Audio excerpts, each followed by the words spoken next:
Hello, my name is H.A. Pruitt, and I'm the author of the Anna Thalian series. And in this video, I'm going to do a book review. Before I do it, I want to say please review books. Anytime you read any kind of book, please review it. It helps authors learn what readers think about their books, how to improve their writing. It helps authors just spread the word, because the more reviews a book has, most often on platforms, the more that platform shows other people the book. So please review books. It's so helpful. Even if you just leave one line, or if you leave a whole big story, whatever you want to do, please review the book.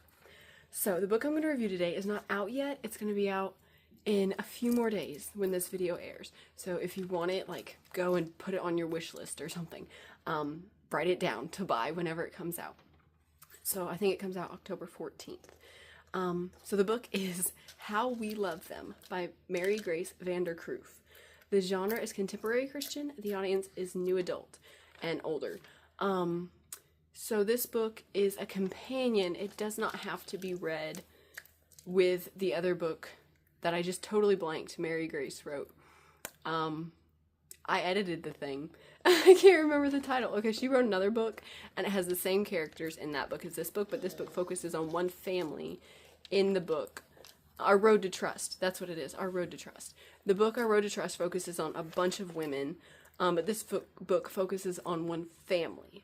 So in that other book. So you can read them in either order. It would make more sense if you read the other book and then this book, because that's chronological, but I think you could read them separately in either order and still, like, gain a deep message from it. Please don't touch, okay? So anyway, this book I'm reviewing is How We Love Them. And I did edit it, so I've only got positives, obviously. Anyway, so the summary of the book. Author Arthur Grill is dismissed from his role of senior pastor at Hope is Here Church and feels lost. He doesn't know what to do and is angry. Arthur feels like everything is out of his control when his wife's health takes a terrifying turn and both daughters' bad choices turn dark. Will Arthur and his family accept help from God, one another, and friends? Please don't touch that. Or will they be lost forever? Please keep your foot off that, okay? That wiggles the camera. So, what I really liked about this book, I really appreciated that the characters were very human, and the struggle of a pastor's family to appear perfect and like they need help but feel like they can't accept help was pretty accurate. Okay, so I have been a pastor's wife. I'm not currently a pastor's wife.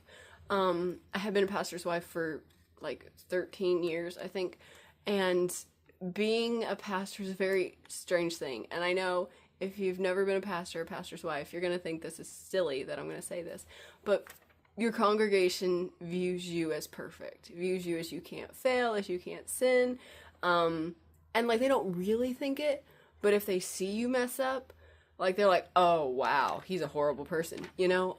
If you've ever seen your pastor mess up, you get judgy really fast. I've been on both sides of the coin. I grew up not in a pastor's family, and then I married someone who became a pastor.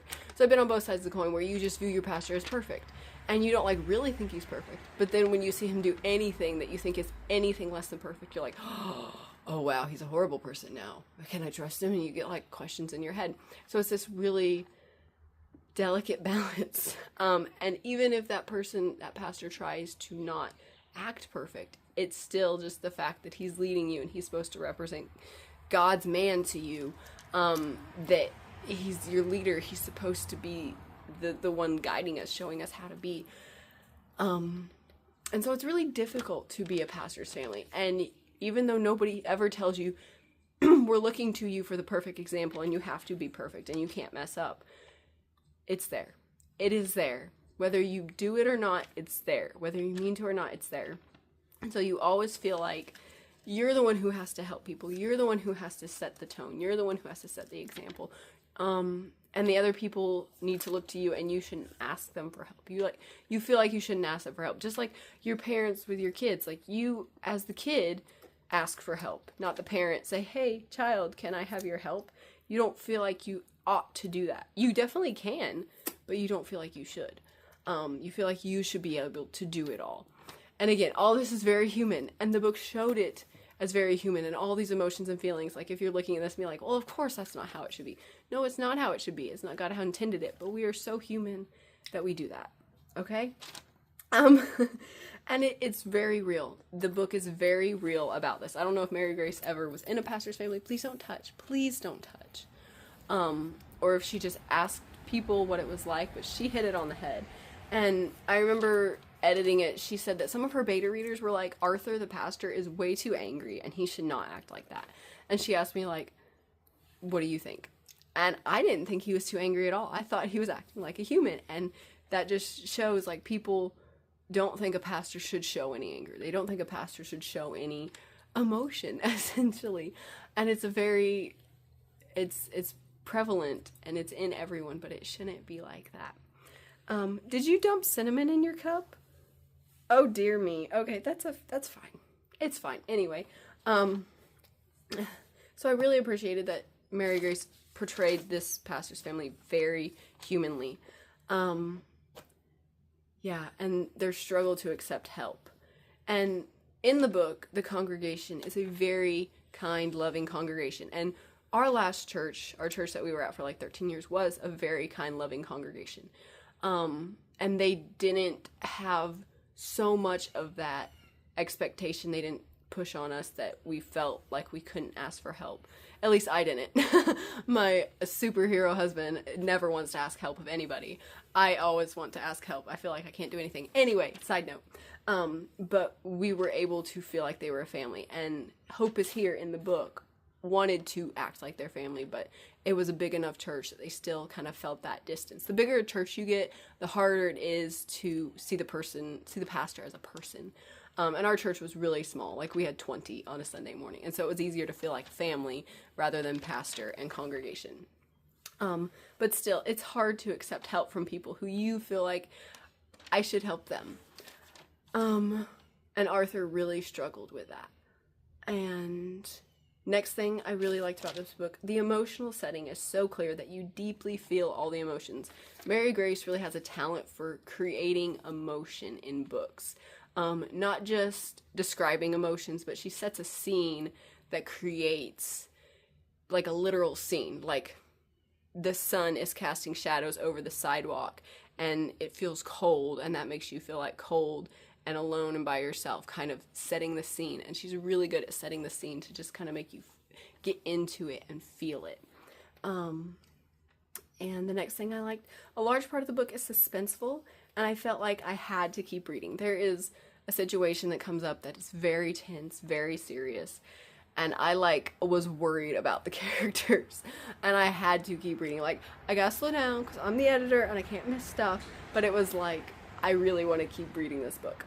The next thing, the story deals with a wide range of difficult topics, and it maintains a balance of showing the struggles without ever being overdramatic. When books get overdramatic, that's just like, But this book, it dealt with some really hard stuff, but it did it in such just a real, like, here it is, this is how it is, didn't hold back, but didn't, like, dump it out so much that you're like, okay, I get it. It was just that perfect balance of where you were like, wow, this is bad. I have to keep reading to see if it gets any better. Next, I very much appreciated the subtlety. So many messages are packed into this book, but while few are stated explicitly, the events make them so clear. Like, one lesson, that was a very small lesson in the midst of a bunch, was like how important it is to listen to that nudging from the Holy Spirit and to do what he's telling you to do. And that was just one small thing, but it was so clear. And it never was stated at all. Nothing about any of that was stated, but you saw it play out in a very real way, and you got it, and you understood how important that is. So overall, this is a must read for anyone. It is eye-opening, and it is healing. It really shows you what it feels like to be a pastor's family. My husband often says that the worst kids are pastors' kids. And so, like, this book is very realistic. Thankfully, my husband's dad was a pastor and he didn't turn out a bad kid. Jesus got a hold of him. But it's very healing. We had just left our church of like 13 years when Mary Grace had me edit this, and it was on very good terms. In the book, it's not on good terms. But when we left, it was God saying, like, you've done what you can do, move on. And so it was just a very good thing. But still, like, when you leave a church as a pastor, like, that's your job, but it's also like your people, it's your family, it's who you pour into, it's who you care about. It's like your whole family died and moved away. And you just feel kind of like lost. And also, it's your purpose. That's your purpose. That's where you tell about God. That's where you like I was teaching 2 lessons. I shouldn't have been, and that's why we had to leave, because the people were relying on us too much. But anyway, I was teaching 2 lessons. I was helping with the kids. I was making the bulletins. Pastors' wives do a lot, okay? You don't know, and I'm not bragging. I'm just telling you, like, it was my life. It was your life. And then it's gone. And you kind of like, what do I do? It's kind of like empty nest syndrome. I haven't been there because obviously I have small children, but we had 4 foster kids, and one day they left. And I remember just feeling like, what do I do? Like, my life had been consumed by taking care of them, feeding them, clothing them, bathing them, helping them, growing them, talking them down emotionally, sharing their troubles with them. And that's what it was like with the church. And then it's just gone. And you're just disconnected. And it's like, I'm lost, and I don't know what to do, and I don't know how to serve God. And it's like, whoa. So this book was very healing in that, showing Arthur and Rose work through all that and try and figure it out. And it felt like it was just healing. It just like, that's normal to feel like this, and we can move forward. And they did move forward. I won't tell you how. I don't want to spoil it. But the book was very accurate, very healing, and very eye-opening. So I recommend it to everybody. Whether you're a pastor's family and it's healing for you, or whether you're not a pastor's family and it just gives you a glimpse of like what it feels like to be a pastor and family. So that is my book review. And I want to say thank you for watching. I hope you get this book. Again, it's called How We Love Them by Mary Grace Vander Kroef. Please don't touch. I'll let you turn it off when it's time, okay? Thank you for watching. Please like this video. Please share it. Please comment. Do all the YouTube things. And bye. Nope. Okay. Good night. Good night and goodbye.